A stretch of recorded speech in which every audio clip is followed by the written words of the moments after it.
സാധാരണ ഞാൻ വീട്ടിൽ പോയാൽ തിരിച്ചു വരുമ്പോഴത്തേക്കും ഉപ്പ മീനൊക്കെ വീട്ടിൽ കൊണ്ടുവന്ന് വെച്ചിട്ടുണ്ടാവും. ഇന്നിപ്പോൾ അങ്ങനെ കൊണ്ടുവന്നിട്ടുണ്ടായില്ല. ഉപ്പ ഇപ്പം അങ്ങനെ തട്ടിൽ നിൽക്കലില്ല കേട്ടാ. 2 പിള്ളേരെ നിർത്തിയിട്ടുണ്ട്. അപ്പം എനിക്ക് വേണ്ട സാധനങ്ങളൊക്കെ പോണ വഴിക്ക് മാർക്കറ്റിൽ കയറി വാങ്ങിച്ചിട്ട് പോണോട്ടാന്ന് പറഞ്ഞാൽ ഉപ്പ എന്നെ വിട്ടത്. അപ്പം എപ്പോൾ വന്നാലും കൈ നിറച്ച് എന്തെങ്കിലുമൊക്കെ തന്നിട്ട് വേണം ഉപ്പാക്ക് എന്നെ വിടാനായിട്ട്. നമ്മൾ ഉപ്പാൻ്റെ അടുത്ത് നിന്ന് വാങ്ങിച്ച എന്ത് മീനാണെന്നൊന്നും ആരോടും പറഞ്ഞിട്ടുണ്ടായില്ലല്ലോ. അപ്പം ആ മീനൊക്കെ ഞാൻ അടിപൊളിയാക്കി ഞങ്ങൾ സ്പെഷ്യൽ ആക്കിയിട്ടുണ്ടെന്ന്.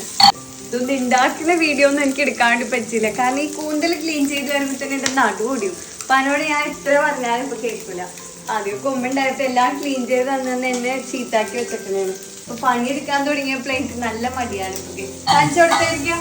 നമ്മളുടെ ഇന്നത്തെ സ്പെഷ്യൽ ഒരു വറുത്തരച്ച തെരണ്ടിക്കറി, വെണ്ടക്കൊടുത്തിയത്. ഇതൊരു ശോകം വെണ്ടക്കാട്ട കിട്ടിയത്, പാടിക്കൊഴിഞ്ഞിരിക്കണായിരുന്നു. പിന്നെ കൂന്തൽ റോസ്, മീൻ ഉരിയണുള്ളൂ. ഞാൻ തിരിച്ചിട്ടുകൊണ്ടിരിക്കുമ്പോഴായിരിക്കാം വന്നത്. എല്ലാവരും നല്ല ഹാപ്പി ആയിട്ട് റാഹത്തായിട്ട് ഫുഡ് കഴിക്കുക, അടിപൊളിയായിരിക്കാം. Okay, by.